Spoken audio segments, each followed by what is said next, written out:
श्वेते वृषे समारूढ़ा श्वेतांबरधरा शुचिः महागौरी शुभम दद्यान महादेव प्रमोददा।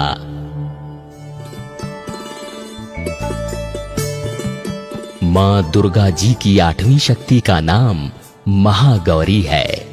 इनका वर्ण पूर्णतः गौर है। इस गौरता की उपमा शंख, चंद्र और कुंद के फूल से दी गई है। इनकी आयु 8 वर्ष की मानी गई है।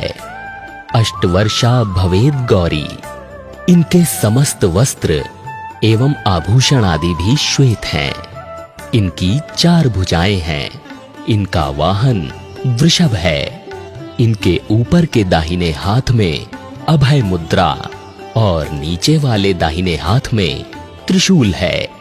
ऊपर वाले बाएं हाथ में डमरू और नीचे के बाएं हाथ में वर मुद्रा है।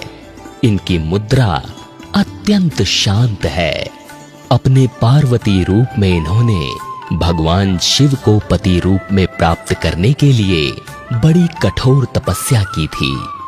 इनकी प्रतिज्ञा थी कि व्रियेऽहं वरदं शंभुं नान्यं देवं महेश्वरात्। गोस्वामी तुलसीदास जी के अनुसार भी इन्होंने भगवान शिव के वरण के लिए कठोर संकल्प लिया था। जन्म कोटि लगी रगर हमारी, बरऊं शंभु न तरहूं कुंवारी।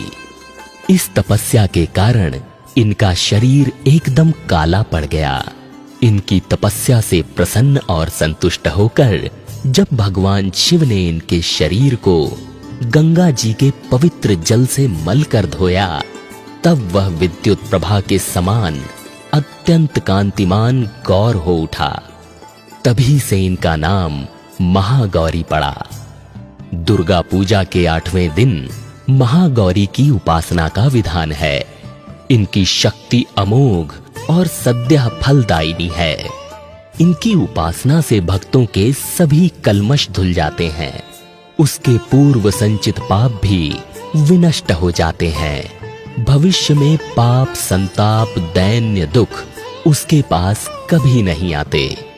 वो सभी प्रकार से पवित्र और अक्षय पुण्यों का अधिकारी हो जाता है। मां महागौरी का ध्यान, स्मरण, पूजन, आराधन भक्तों के लिए सर्वविध कल्याणकारी है। हमें सदैव इनका ध्यान करना चाहिए। इनकी कृपा से अलौकिक सिद्धियों की प्राप्ति होती है। मन को अनन्य भाव से एक निष्ठ कर मनुष्य को सदैव इनके ही पादारविंदों का ध्यान करना चाहिए। ये भक्तों का कष्ट अवश्य ही दूर करती हैं।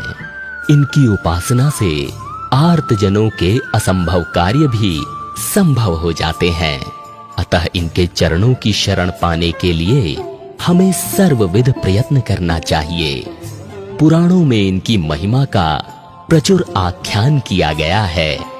ये मनुष्य की वृत्तियों को सत की ओर प्रेरित करके असत का विनाश करती हैं। हमें प्रपत्ति भाव से सदैव इनका शरणागत बनना चाहिए।